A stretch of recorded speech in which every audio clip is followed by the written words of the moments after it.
नमस्कार, दिल्ली न्यूज में आपका बहुत बहुत स्वागत है। चलिए देखते हैं आज की 10 फटाफट बड़ी खबरों को। दिवाली से पहले दिल्ली में एयर क्वालिटी खराब श्रेणी में पहुंची।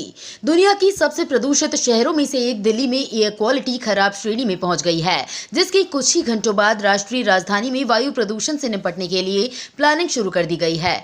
दिल्ली के कुछ हिस्सों में भी AQI का लेवल 300 से ऊपर दर्ज किया गया, जिसे गंभीर श्रेणी के रूप में माना जाता है। वायु प्रदूषण की जांच के लिए GRAP का पहला चरण लागू हो चुका है। एयर इंडिया ने दिल्ली हवाई अड्डे पर स्पेयर पार्ट्स के लिए भंडारण सुविधा स्थापित करेगी। उड़ान संचालन के दौरान कई तकनीकी समस्याओं का सामना करने के बाद एयर इंडिया ने 10 लाख से अधिक इंजीनियरिंग स्पेयर्स के भंडारण की सुविधा के लिए दिल्ली में एक गोदाम सुविधा शुरू की है। एयरलाइन अधिकारियों के अनुसार दिल्ली हवाई अड्डे के एयर कार्गो लॉजिस्टिक्स डिवीजन के कार्गो कॉम्प्लेक्स में टर्मिनल 3 के नजदीक स्थित 54,000 वर्ग फुट में फैला केंद्रीकृत गोदाम दिल्ली से संचालित होने वाली एयरलाइन की उड़ानों के त्वरित बदलाव में सुधार करेगा। भारत के एशियन गेम्स में जीते 107 मेडल, क्रिकेट में भी आया गोल्ड।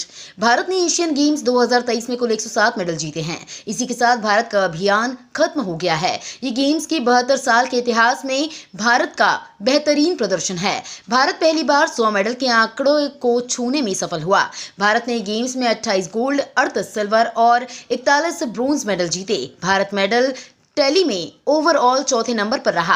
शनिवार को भारतीय खिलाड़ियों ने 12 मेडल जीते। इसमें 6 गोल्ड, 4 सिल्वर और 2 ब्रोंज मेडल शामिल हैं। मनरेगा मुद्दे पर TMC के बाद अब कांग्रेस ने मोदी सरकार को घेरा। मनरेगा को लेकर विपक्षी दल केंद्र की NDA सरकार पर हमलावर है। पहले TMC ने दिल्ली में 2 दिन तक विरोध प्रदर्शन किया। अब कांग्रेस ने इस मुद्दे पर केंद्र सरकार को घेरा है। कांग्रेस ने शनिवार को आरोप लगाया है कि केंद्र सरकार मजदूरी के भुगतान में परोक्ष रूप से देरी करके महात्मा गांधी राष्ट्रीय ग्रामीण रोजगार गारंटी योजना के तहत मांग को दबा रही है, जिससे मनरेगा के बजट में कमी आई है। लॉरेंस बिश्नोई गैंग ने विदेशी सिंगर जैस्मीन सैंडल्स को दी जान से मारने की धमकी।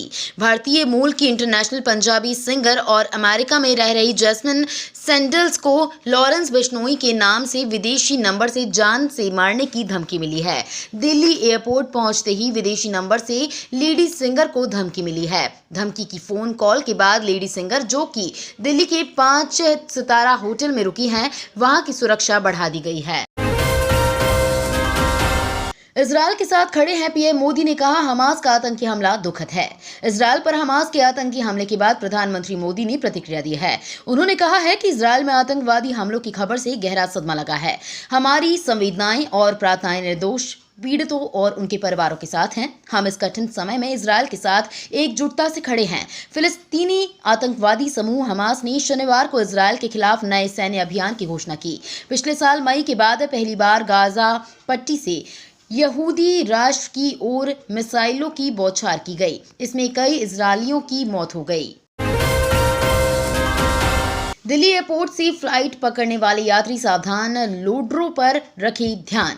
दिल्ली का इंदिरा गांधी इंटरनेशनल एयरपोर्ट दुनिया के आधुनिक और व्यस्ततम एयरपोर्ट में से एक है, जहां विश्व स्तरीय सुविधाएं हवाई यात्रियों को यात्रा की सुखद शुरुआत का एहसास देती हैं। लेकिन इसी एयरपोर्ट पर लोगों के चेक इन बैगेज को फ्लाइट में रखने वाले लैंडरों का एक ऐसा गैंग सक्रिय था, जो फ्लाइट में सवार होने वाले यात्रियों को चेक इन लगेज से कीमती आभूषणों, विदेशी मुद्रा समेत महंगे सामानों पर पिछले लंबे समय से हाथ साफ कर रहा था, जिससे यात्रियों को सावधान होने की जरूरत है। भारत के दूतावास ने परामर्श जारी कर भारतीयों से सतर्क रहने का किया आग्रह। इजरायल के दक्षिण में अभूतपूर्व युद्ध जैसे हालात को देखते हुए शनिवार को भारतीय दूतावास ने सभी भारतीय नागरिकों को सतर्क रहने और सुरक्षा नियमों का पालन करने की सलाह दी है। इजरायल पर आतंकवादी संगठन हमास के हमले में कम से कम 22 लोगों की मौत हो चुकी है, जबकि सैकड़ों लोग घायल हुए हैं। प्रधानमंत्री बेंजामिन नेतान्याहू ने युद्ध की घोषणा करते हुए कहा है कि उनका देश दुश्मन से अभूतपूर्व कीमत वसूल करेगा। केंद्र सरकार ने हल्दी बोर्ड के गठन को किया अधिसूचित, निर्यात को मिलेगा बढ़ावा। केंद्र सरकार ने आज राष्ट्रीय हल्दी बोर्ड के गठन को अधिसूचित कर दिया है। ये बोर्ड देश में हल्दी और हल्दी उत्पादों के विकास और वृद्धि पर ध्यान केंद्रित करेगा। ये बोर्ड हल्दी की खपत व निर्यात बढ़ाने के लिए अंतर्राष्ट्रीय स्तर पर नए बाजार विकसित करने के साथ ही नए उत्पादों में अनुसंधान और विकास को बढ़ावा देने का काम करेगा। साथ ही बोर्ड विशेष रूप से मूल्य संवर्धन से अधिक लाभ प्राप्त करने के लिए हल्दी उत्पादकों की क्षमता निर्माण और कौशल विकास पर भी ध्यान केंद्रित करेगा। चंद्रयान-3 के लैंडर और रोवर की जागने की उम्मीद हुआ खत्म। चंद्रयान-3 के लैंडर विक्रम और रोवर प्रज्ञान के जागने की अब कोई उम्मीद नहीं है। ये बात एक जाने-माने अंतरिक्ष वैज्ञानिक ने कही है। ये भारत के तीसरे चंद्र मिशन के संभावित अंत का संकेत है।